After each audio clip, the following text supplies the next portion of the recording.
دوسری بات، اگر آپ اس گورنمنٹ کو نکال دیں تو وہ بچ جاتے ہیں. بھئی یہ زندگی اور آزادی کی بات ہے، یہ جیل اور زندگی کی بات ہے. یہ گورنمنٹ کو نکالو اور یہ 3 بچ جائیں گے جیسے اب تک بچے رہے ہیں. دوسری بات، جب گورنمنٹ چلے جائے گی تو پہلی چیز کیا ہوگا؟ وہ کہیں گے کہ ای وی ایمز کو نکالو، الیکٹرانک ووٹنگ مشینز کو ختم کرو. اس لیے نون اور پی پی پی جیسے الیکشن کو رگ کرتے ہیں. کوئی اور 2 پارٹیز نہیں ہیں جو الیکشنز کو اس طریقے سے رگ کر سکتے ہیں. اور وہ حالانکہ ای وی ایمز کی گڈ پوائنٹس اور ای وی ایم کے بیڈ پوائنٹس دونوں جو ہیں، اگر ان کو آپ چھوڑ دیں تو سب پارٹیز پہ وہی امپیکٹ ہوتا ہے. مگر نہیں، یہ برداشت نہیں کر سکتے. یہ چاہتے ہیں کہ دھاندلی ہو، یہ جانتے ہیں دھاندلی کیسے کرنا. 40 سال سے دھاندلی کرتے ہوئے آ رہے ہیں. تیسری بات، یہ کیوں؟ دیکھیے، اگر یہ نو کانفیڈنس موشن ہو گیا، آپ سمجھ سکتے ہیں کہ پاکستان کی کیا حالت ہوگی. ڈی سٹیبلائزیشن کتنا ہوا ہوگا. پہلی چیز، یہ لوگ آ کے کہیں گے آئی ایم ایف کو ہم نہیں مانتے یہ جو تم نے شرطیں لگائیں. آئی ایم ایف کہے گی اچھا بچو آؤ بیٹھو، اب تمہاری کیا حالت ہے، ویسی حالت ہے تو وہی شرط لگائیں گے، اور اس سے بری ہے تو اور بھی تگڑا شرط لگائیں گے. تو کیا یہ مانیں گے کہ نہیں مانیں گے؟ اگر یہ مان جائے تو ان کو بھی یہی گالی ملے گی. پھر پوری دنیا کہے گی یہ کیا ہے انہوں نے، اتنا شور کرتے تھے مگر وہی شرط اس سے سخت شرط مان گئے. تو دیکھیے، جائیں گے چائنا کے پاس، وہ کہیں گے اچھا آپ کتنے دیر، وہ 1 سال کے لیے، وہ اچھا ٹھیک ہے چلیے، آئندہ جو گورنمنٹ آئے گا اس کے ساتھ ہم سیریسلی بات کریں گے. اس لیے آپ کے ساتھ تو سیریسلی ہو نہیں سکتا ہے نا، آپ 9 مہینے کے بعد تو الیکشن ہونے والا ہے. پھر کیا ہوگا؟ سی پیک 2 کو کیا ہوگا؟ کیا روس کیا کہے گا کہ ہاں بھائی تم ہی ٹھیک ہے، بھائی تمہارے کو تو ہم جانتے ہی نہیں ہے، تم نیکسٹ چلو ہم بھی ٹھہرتے. میں آپ کو بتا رہا ہوں اٹ ول بی کیوس. صاحب آپ نے تو بڑی دور کی منظر کشی کر دی ہے. یہ تو تب ہوگا اگر یہ پہلے یہ ڈیسائیڈ تو کر لیں، یہ پہلے ڈیسائیڈ تو کر لیں کہ 9 مہینے یا 1.5 سال انہوں نے ہی سیاست کرنی ہے. یہ تو یہ بھی سوچ رہے ہیں. ایک فارمولا جو ہلالی صاحب اس پر ہے نا، 1 سیکنڈ بات سن لیجیے نا، وہ یہ بھی ہے کہ جب یہ عمران خان صاحب کو ہٹائیں تو 90 دن کے اندر الیکشنز ہو جائیں، تاکہ جو آگے گورنمنٹ آئے وہ پھر پورے ٹینیور کے لیے آئے اور وہ اپنی ٹرم کے لیے اپنی طریقے سے آگے گورنمنٹ کو چلائے، نہ کہ ان کا کوئی بوجھ انہیں آگے لے کے چلنا پڑے. یہ ان کا خیال ہے. تو زیادہ جو امکان ہے وہ اس کے اوپر ہے، جبکہ زرداری صاحب چاہتے نہیں ہیں کہ مدت سے پہلے اسمبلی تحلیل ہو. بنیادی کانفلکٹ اس وقت یہ چل رہا ہے بیچ میں. تو پھر اتفاق تو نہیں ہے نا. تو آپ کیا point, what is the point you are making? میں تو کہتا ہوں ان کو پتہ نہیں ہے 1.5 سال ٹھہریں گے، 3 مہینے ٹھہریں گے، اور دنیا کو نہیں پتہ ہے کہ 1.5 سال کے بعد کون آئے گا. میں تو کہہ رہا ہوں انسرٹنٹی ہوگا. آپ وہی کہہ رہی ہیں. میں آپ کی بات میں آپ کو کہنا چاہتا ہوں، میں نے کب کہا میں آپ سے انکار کر رہی ہوں. اور میں یہ آپ کو بتانا چاہتا ہوں کہ بھائی اگر تم واقعی چاہتے ہو بتانے دنیا کو کہ تم جو ہو، تمہارے پاس اکثریت ہے، تو لوکل گورنمنٹ الیکشنز ہونے دو پنجاب میں اور کے پی میں، پھر ہوں گے.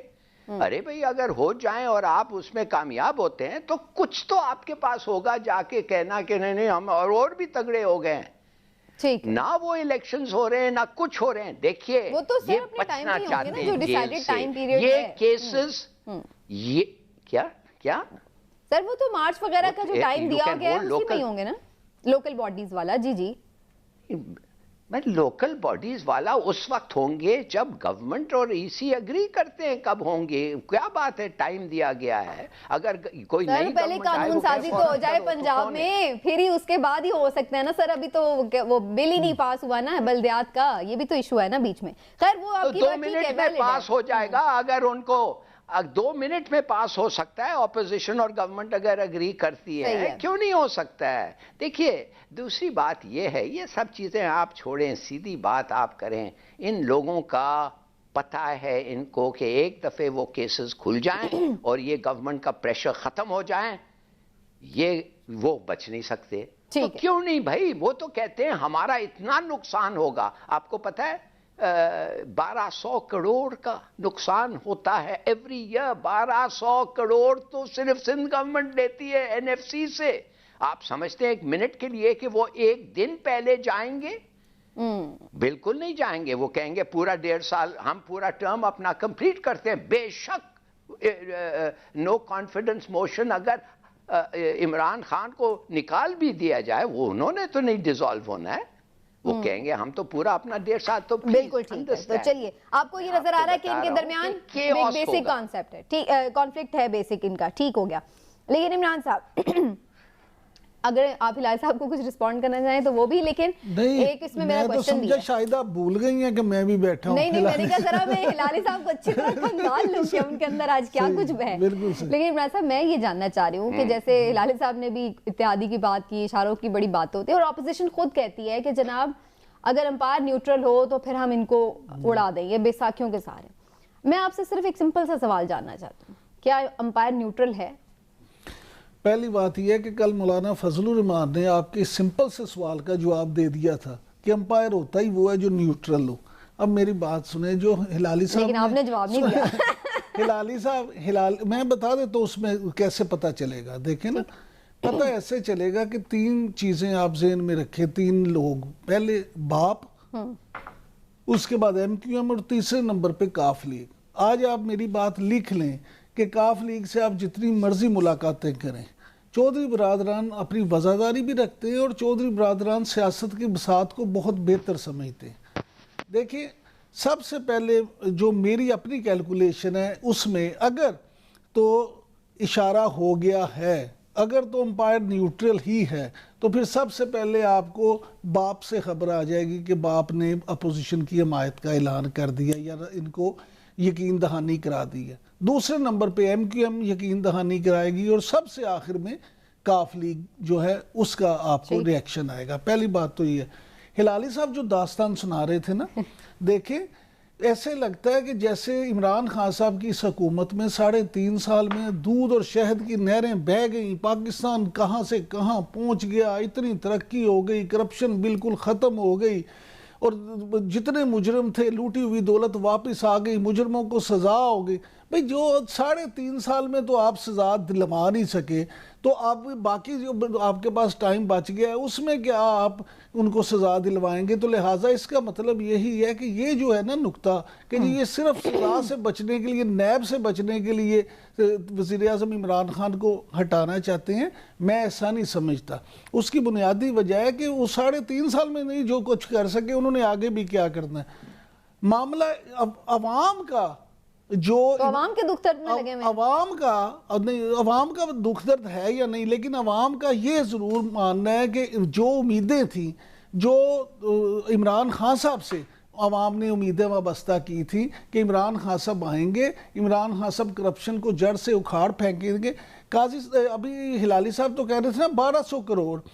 یہاں عمران خان صاحب خود پتہ ہے آپ کو کیا کہتے تھے کہ کتنے ہزار کی روز کی کرپشن ہوتی ہے. اگر وہی انہوں نے کرپشن روک لی ہوتی تو آج ہمیں باہر سے ادھار نہ لینا پڑتا، باہر سے جا کے IMF کی سخت شرائط جن کا ہلالی صاحب ذکر کر رہے تھے ہمیں وہ نہ ماننا پڑتی. لہٰذا میں یہ سمجھتا ہوں کہ اگر پچھلے لوگ پرفارم نہیں کر پائے تو معاف کیجئے گا، عمران خان صاحب بھی ان کی حکومت میں اس طرح سے پرفارم نہیں کرتے. یہ سارے جو ملاقاتیں کر رہے ہیں، پھر آپ کہہ رہے ہیں کہ یہ نیب کے ڈر کی سزا کی وجہ سے نہیں کرے، اوکے، پھر کیا یہ عوام کے مفاد کے لیے کر رہے ہیں؟ کیوں کر رہے ہیں؟ دیکھیں بات یہ سیاست کس چیز کا نام ہے. میں آپ سے ہمیشہ یہ کہتا ہوں کہ پاکستان میں 3rd world کنٹری میں، ویسے تو پوری دنیا میں، سیاست اقتدار میں آنے کے لیے ہوتی ہے.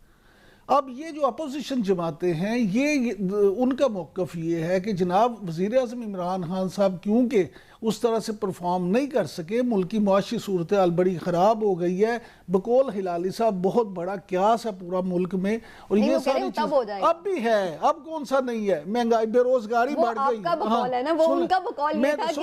میرے بقول میں یہ کہہ رہا ہوں کہ ملک میں بے روزگاری کی شرح میں اضافہ ہو گیا ہے. لوگوں کے جو انہوں نے 50 لاکھ 1.5 کروڑ نوکریاں دینی تھی وہ نہیں یہ دے پائے.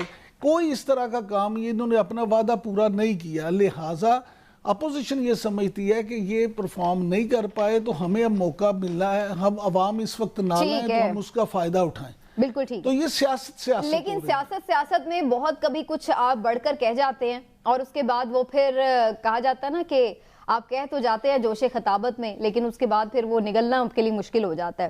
بہت سارے جو الفاظ ہیں وہ آپ کے پیچھے پلٹ کے آپ کا کہتے ہیں نا پیچھا کرتے ہیں، وہ والی سچویشن ہوتی ہے. چودھری پرویز الہی شہباز شریف صاحب کے حوالے سے بہت کچھ کہتے رہے ہیں. کل ان کی بڑی اہم ملاقات ہونے جا رہی ہے اور 14 سال بعد یہ دونوں رہنماؤں کی ملاقات ہونے جا رہی ہے، تو بڑی اہم پیش رفت ہے یہ. تو یہ ساری صورتحال ہے. عمران صاحب وہ کہتے ہیں کہ نہیں ملیں گے، بیڑا غرق کر دیا ہے، پھر کل کیوں مل گئے؟ سمینہ سیاست اسی کا نام ہے. دیکھیں کل کے خلیف آج کے حریف، آج کے دشمن کل کے دوست، یہ ساری چیزیں یہ کیسی ایسی ہی ہے. آپ بھول گئے یہ زرداری صاحب نے کیا کہا تھا؟ زرداری صاحب نے کہا تھا کہ سیاست میں کوئی چیز کو آسمانی صفا نہیں ہوتا. میری بات سمجھے، مشرف دور میں آپ کو بات یاد کرا دیتا ہوں. مشرف دور میں چودھری پرویز الہی صاحب جب وزیر اعلیٰ پنجاب تھے، اس وقت بھی شریف برادران تو یہاں نہیں تھے، اکیلے حمزہ شہباز یہاں پہ تھے، لیکن انہوں نے جتنا ریلیف دے سکتے تھے، جتنا اکوموڈیٹ کر سکتے تھے وہ کیا تھا. اس کے بعد اب بھی آپ کو یاد ہوگا کہ جب حمزہ شہباز جیل میں تھے تو پروڈکشن آرڈر سپیکر جو ہیں وہ جاری کرتے تھے. میں آپ کو یہ باقاعدہ پوری دیانتداری اور سے بتا رہا ہوں کہ وزیر اعظم عمران خان صاحب اور پی ٹی آئی کی طرف سے چودھری پرویز الہی سے گلہ کیا گیا. ان سے یہ کہا بھی گیا کہ آپ کیوں اس طرح سے ان کے پروڈکشن جاری کرتے ہیں، لیکن انہوں نے پرویز الہی باز نہیں آئے. انہوں نے کہا نہیں جی میں نرم گوشہ پہلے سے تھا، کروں گا. اچھا، سیاستدانوں کا آپس میں نرم گوشہ ہمیشہ رہتا ہے. ٹھیک ہے، انہوں نے یہ دیکھنا ہوتا ہے کہ انہیں کس چیز میں فائدہ. چلیں ہلالی صاحب، پھر ان کی تو کسی بات کا کوئی پھر بندہ یقین ہی نہ کرے کہ آج یہ کہہ رہے ہیں کہ یہ فلاں بندہ کرپٹ ہے تو کل اس کے ساتھ جپھی ڈال کے بیٹھے ہوں گے، پھر تو اس کا مطلب یہی نکلتا ہے. ابھی تو ہم نے سب اگری کیا ہے کہ یہ خود کہہ رہے ہیں، ان کا جو آدمی ہے خود کا ہے اور ان کا بیہیویئر بتا رہا ہے کہ ریاست کے ساتھ ان جدے ہوئے ہیں اور کسی کے ساتھ نہیں جدے ہوئے. تو اگر آپ سمجھتے ہیں کہ کسی طریقے سے امریکہ جو اب جا رہے ہیں ہمارے اسٹیبلشمنٹ کے، کیا ادھر سے ان کو پریشر آئے گا؟ پاکستان کو کیا پریشر دیا جائے گا ان کو کہ بھائی دیکھو عمران خان صاحب ہمارا فون کال اور یہ اور وہ، تو ہم جو ہیں ہماری ایک پرانی ایسوسیشن ہے، ان صاحب پہ جو کاپ کے آئے تھے کلنٹن کو ملنے کے لیے کارگل کے وقت. دیکھیے میں آپ کو بتانا چاہتا ہوں کہ عمران خان از اے نیو کریچر. یہ ہم ایسے آدمی کو سیاست میں ہم نے دیکھا ہی نہیں ہے.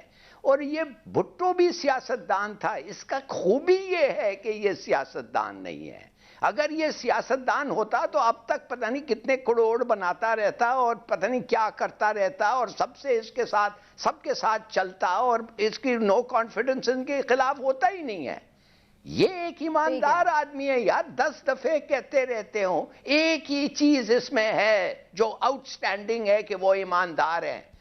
اور اگر ایک ایماندار آدمی ہے تو اس لیے سب چور مل کے اس کے خلاف کر رہے ہیں. تو کیا وجہ ہے بھائی؟ بلومبرگ نے اس کی تعریف کی ہے، ورلڈ بینک نے اس کی تعریف کی ہے، پرنس چارلز نے کل اس کی تعریف کی ہے، جانسن نے اسے پہلے تعریف کی ہے، پوتن نے اس کی تعریف. اب آپ مجھے بتائیں وہ کافی نہیں. اور ہلالی صاحب نے تعریف کر دی سب سے بڑی، ڈن ہو گیا. ٹھیک ہے، میں کیوں کر رہا ہوں؟ کیا میں لیتا ہوں اس سے کچھ؟ میں چاہتا ہوں اس سے کچھ نہیں. اس نے مجھے خود کہا تھا آؤ، میں نے کہا نہیں آتا پارٹی پہ. کیا فرق پڑتا ہے بھائی؟ ٹھیک ہے، کون جانا چاہتا ہے پارٹی؟ میں یہ اس چینل پہ بیٹھ سکتا تھا اگر ایک پارٹی کا میں ممبر ہوتا؟ Of course not. ہم اینالسٹ ہیں، ہم پارٹی کے ممبر نہیں ہیں. مگر اگر ہم سمجھتے ہیں کہ ایک آدمی اچھا ہے اس کو ہم سپورٹ کر سکتے ہیں. ٹھیک ہو. لیکن عمران صاحب ایک سوال بڑا امپورٹنٹ ہے، وہ میں آپ سے ضرور جاننا چاہوں گا. آخر شہباز شریف صاحب پرویز الہی صاحب کے پاس کیا آفر لے کے جا سکتے ہیں؟ کیا ہے ان کے پاس ایسا جو وہ پرومس کر سکتے ہیں یا دے سکتے ہیں؟ آفر کیا دیں گے ان کو؟ وہ کیوں کاف لیگ انہیں چھوڑ کے گورنمنٹ کو ان کے پاس جائے؟ دیکھیں شاہد حقان عباسی پہلے ہی کہہ چکے اس بات پہ کہ ہم انہیں آفر کچھ نہیں کریں گے. ہم تو یہ کہیں گے کہ آئیں جمہوریت بچانے کے لیے ہمارے ساتھ چلیں. لیکن میں آپ سے بات پھر وہی کروں گا جو ہلالی صاحب نے بھی آپ سے کی ہے. دیکھیں یہ اگر ریاست کے ساتھ ہیں تو یہ فیصلہ ریاست نے کرنا ہے کہ انہوں نے کس کے ساتھ چلنا ہے. کچھ تو لے دو، تو لین دین تو ہوتا ہی ہے نا. میری بات سنیں، وہ لو دو جو آپ کرنا چاہ رہی ہیں نا، وہ ایسی صورت میں فوری طور پہ نظر نہیں آتا. دوسری بات یہ کہ ایک دفعہ پہلے جب یہ اکٹھے ہوتے تھے مسلم لیگ نون اور کاف الگ الگ نہیں تھی، چودھری برادران اور میاں برادران اکٹھے تھے، اس وقت بھی یہ ایک دفعہ یہ طے ہوا تھا کہ چودھری پرویز لائی جو ہیں وہ وزیر اعلیٰ پنجاب ان کو بنا دیا جائے گا، جب بعد میں ان کو سپیکر بنایا گیا تھا۔ تو کچھ بھی سیاست میں آپ سے بار بار کہتا ہوں کہ کچھ بھی حرف آخر نہیں ہوتا، ہو سکتا ہے وہ پھر سے چیف منسٹرشپ آفر کر دیں، چودھری پرویز لائی کو کوئی ایسی چیز آفر کر دیں، یا پنجاب اگر نہ بھی دیں تو فیڈرل میں کوئی ایسی چیز آفر کر دیں، جیسے وہ پیپلز پارٹی کے دور میں بھی ڈپٹی پرائم منسٹر رہے تھے۔ دوسری بات آپ بار بار آتی ہیں کہ جی یہ ایک دوسرے کو برا کہتے تھے، وزیر اعظم عمران خان صاحب بھی تو انہیں پنجاب کا سب سے بڑا ڈاکو قرار دیتے تھے۔ میں ان کو شامل کر کے میری گزارش سنیں نا، جب وزیر اعظم عمران خان صاحب کسی کے بارے میں جو مرضی کہہ دیں ان کو اجازت ہے اور دوسروں کو نہیں، میری بات آپ دیکھیں نا، میں آپ سے بار بار یہ کہتا ہوں کہ کسی ایک جماعت کا نہیں، پاکستان کی تمام سیاسی جماعتوں کا رویہ ایک اور میں اوورال اس میں بات کروں کہ ہمارے سیاستدان آج کچھ کہتے ہیں، چاہے وہ پی ٹی آئی کے ہوں، چاہے پی ایم ایل این کے ہوں، پیپلز پارٹی کے ہوں، لیکن پھر وہ اس پہ کیوں کھڑے نہیں رہ پاتے اور پھر ہم ان کی کس بات پہ یقین کریں نہ کریں، یہ ہمارے لیے ایک لمحہ فکریہ ہے۔ جناب ایک بریک لیتے ہیں، بریک سے واپس آتے ہیں، بات کرتے ہیں کہ اتحادیوں کو جہاں اپوزیشن اپنی طرف کھینچ رہی ہے، وہیں ایسے موقع پر، ایسے نازک موقع پر ایسا بھی لگ رہا ہے کہ پرائم منسٹر صاحب نے اتحادیوں کو بالکل اگنور کر دیا، اور جو یہ وزارتوں میں نمبر 1 نمبر 2 دیے بھی نمبرز، تو اس پہ کوئی اتحادی کی وزارت شامل ہی نہیں، اس پہ ان کے اپنے گلے شکوے ہیں۔ تو اس پر مزید بات کرتے ہیں، بریک کے بعد ہمارے ساتھ رہیے گا۔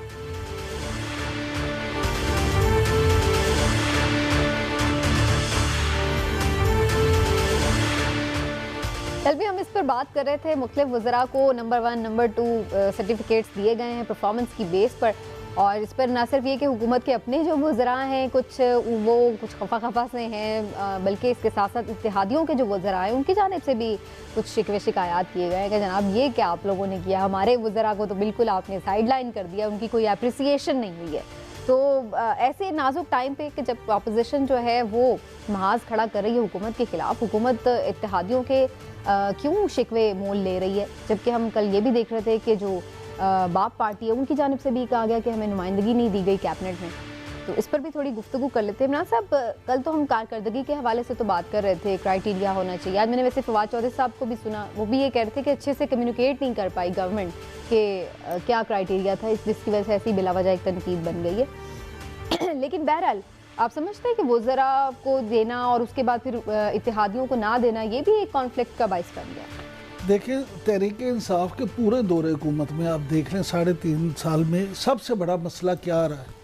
سب سے بڑا مسئلہ یہ رہا ہے کہ وہ عوام کی نظروں میں خود کو بڑا ثابت کرنے کے لیے یا چیمپئن ثابت کرنے کے لیے آپٹکس کے چکر میں پڑے رہے ہیں، کچھ اعلان کر دیا، کچھ کر دیا، لیکن اصل میں وہی پھر ان کے لیے مسائل میں اضافے کا باعث بنا ہے۔ اس کیس میں بھی سیم یہی ہوا ہے۔ آپ یہ دیکھیں کہ فائدہ حاصل ہونے کی بجائے الٹا نقصان ہو گیا، اتحادی آپ سے ناراض ہو رہے ہیں، ایون آپ کے وزراء آپ سے ناراض ہو رہے ہیں۔ وزارت اطلاعات و نشریات کی بات کر لیں، فواد چودھری صاحب کا آپ نے ذکر کیا، بھلے وہ آن ایئر جو مرضی کے کیمرے کے سامنے جو مرضی کے، لیکن آپ ایک بات دیکھیں کہ فواد چودھری اور دوسرے فروخ حبیب، آپ نے 2 بندے اس وزارت میں لگائے ہوئے ہیں، اور پھر بھی اگر آپ ان کی کارکردگی سے مطمئن نہیں ہیں تو بڑی عجیب بات ہے۔ اسی طرح شاہ محمود قریشی صاحب نے تو باقاعدہ لیٹر لکھا۔ یہ ساری چیزیں ہیں جو وہ کیا ثابت کرتی ہیں۔ پھر آپ یہ دیکھیں اتحادی جو ہیں ان کا گلہ بھی جائز ہے کہ کیا جناب ہم میں سے کوئی بھی ایک ایسا نہیں۔ اچھا اس کا مطلب یہ نہیں ہے کہ کابینہ جو مرضی کرتی رہے، وزیر اعظم کو حق نہیں کہ وہ ان کی کارکردگی کو جانچے۔ وزیر اعظم کا بالکل یہ 100% حق بنتا ہے کہ وہ اپنی کابینہ کی کارکردگی کو جانچے، لیکن اس کے لیے ضروری یہ نہیں ہے کہ آپ اس طرح سے پبلکلی ان کو اعلان کرتے پھر، اور کرائیٹیریا بھی پھر آپ کا وہ بندہ جو سارے معاملات میں انوالو وہ کہ جی مجھے یاد نہیں ہے کیا کرائیٹیریا تھا، تو پھر سبکی تو آپ کے لیے خود پیدا ہوگی۔ لہٰذا میں یہ ذاتی طور پہ سمجھتا ہوں کہ آپ جن کی کارکردگی سے مطمئن تھے، آپ کابینہ کا اجلاس بلاتے ان سے کہتے بھی آپ کی کارکردگی بڑی اچھی ہے، کیپ اٹ اپ۔ جن سے نہیں ان کو تنبیہ کرتے، ان کو ڈانٹتے کہ جناب آپ کی وزارتوں کی کارکردگی ٹھیک نہیں ہے، آپ کو اپنی کارکردگی بہتر کرنی چاہیے، ادروائز پرائم منسٹر کا ہر وقت حق ہوتا ہے کہ وہ کسی وقت بھی کسی بھی وزیر کو کابینہ سے نکال سکتا ہے اور کسی بھی ممبر کو شامل کر کے وزیر بنا سکتا ہے۔ اس لیے میں سمجھتا ہوں کہ یہ طریقہ کار جو انہوں نے اپنایا ہے یہی ان کے گلے پڑ گئے ہلالی صاحب آپ کا کیا کامنٹ ہے اس کے اوپر؟ بڑی اس پہ تنقید ہو رہی ہے، اپنے بھی کر رہے ہیں، تو پھر خواہ مخواہ کی یہ ایکسرسائز کا کیا فائدہ ہوا؟ دیکھیے پہلی بات تو یہ ہے کہ اپوزیشن میں جب کمپٹیشن ہوتا ہے تو وہ ایک ایک سے پوچھتے ہیں سب سے زیادہ کرپٹ کون ہے، پھر وہ 1 2 3 نمبر لگاتے ہیں. ان لوگ کم سے کم جب ان کا کمپٹیشن ہوتا ہے وہ پوچھتے ہیں سب سے زیادہ ایفیشنٹ کون ہے اور پھر وہ نمبر لگاتے ہیں.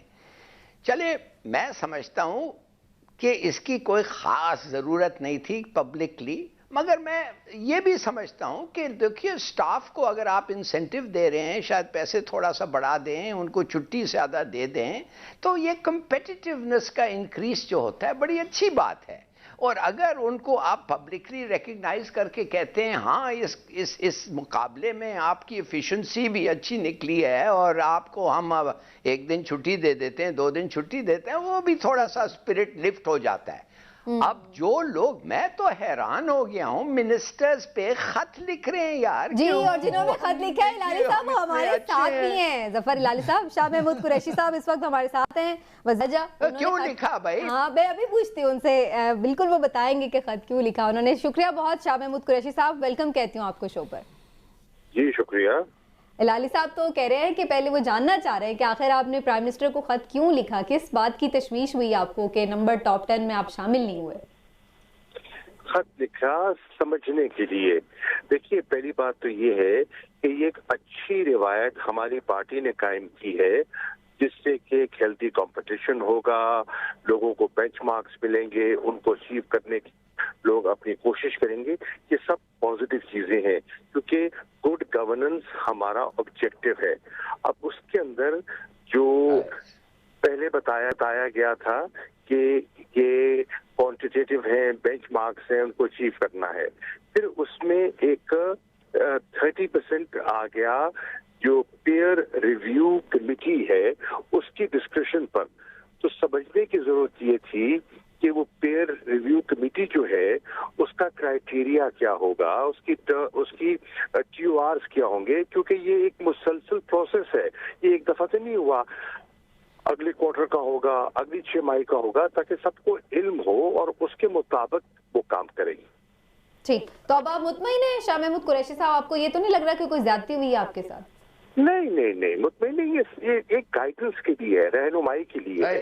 اچھا شاہ محمود قریشی صاحب یہ بتائیے گا کہ بعض لوگ یہ کہتے ہیں کہ جو نان الیکٹڈ لوگ ہیں پرائم منسٹر کے نزدیک، وہ شاید یہ سمجھتے ہیں کہ شاہ محمود قریشی صاحب بھی ایک متبادل قیادت ثابت ہو سکتے ہیں، ایک بڑا نام ہے، تو اس لیے بھی آپ کی وزارت کو نہیں دیا گیا اتنی اچھی پرفارمنس کے باوجود کہ آپ زیادہ لائم لائٹ میں نہ آئے. تو ایسی بات تو نہیں ہے کوئی؟ نہیں، ہرگز ایسی بات نہیں ہے، ہرگز ایسی بات نہیں ہے. اور میں کسی پر ایسے بلا وجہ شک کرنا مناسب نہیں سمجھتا. اور یہ ایک مناسب پیش رفت کی گئی ہے ان گڈ اسپرٹ، اور اس کو گڈ اسپرٹ پہ ہی لینا چاہیے. بالکل صحیح. اچھا قریشی صاحب، تھوڑی ہم اس پہ بھی بات کریں جو پولیٹیکل سچویشن چل رہی ہے. آپ کو پتہ ہے آج کل بڑی تیزی سے ملاقاتیں ہو رہی ہیں اور اپوزیشن خاص طور پر آپ لوگوں کے اتحادیوں کے خوب آج کل چکر کاٹ رہی گھر کے. تو کیا آپ لوگوں کے اتحادی آپ کے ساتھ کھڑے ہیں اس وقت تک؟ چیک کر لیا آپ نے اچھے سے؟ جی بالکل کھڑے ہیں، ہمیں ان پر پورا اعتماد ہے. دیکھیے کوئی ملنا چاہے اور کوئی رابطہ کرے اور کہے کہ میں آنا چاہتا ہوں، ملنا چاہتا ہوں، تیمارداری کرنا چاہتا ہوں، تو ہماری روایت ہے کہ آپ لوگوں کو دعوت دیتے ہیں، آنے دیتے ہیں، بٹھاتے ہیں، عزت دیتے ہیں، بات سنتے ہیں. اس کا یہ مطلب تو نہیں ہے کہ آپ نہیں، لیکن وہاں صرف تیمارداری تو نہیں ہو رہی نا، وہ تو باقاعدہ عدم اعتماد کے لیے ان سے حمایت مانگ رہے ہیں جا کے. تو ان کو حمایت ملی ہے؟ ان کو ملی تو نہیں ہے. دیکھیے کوشش تو اپوزیشن کا کرنا، وہ کرتے رہیں گے. وہ پچھلے 3-3.5 سال سے کوشش کر رہی ہیں، لیکن کوشش ان کی کامیاب تو نہیں ہوئی. اچھا شاہ محمود قریشی صاحب یہ بتائیے گا کہ شاہد حقان عباسی صاحب نے کل بھی انٹرویو میں کہا ہے کہ جی 22 کے قریب لوگ ہیں پی ٹی آئی کے جو ہمارے ساتھ ہیں، جو ہمیں ووٹ دینا چاہتے ہیں. تو آپ کیا سمجھتے ہیں، واقعی پی ٹی آئی میں کچھ ایسے لوگ موجود ہیں جو ان کو ووٹ دیں گے؟ میں سمجھتا ہوں کہ مبالغہ آرائی ہے. یہ کیا سرائیاں ہیں، یہ اپنے لوگوں کو حوصلہ. دیکھیے میں تو سمجھتا ہوں کہ جی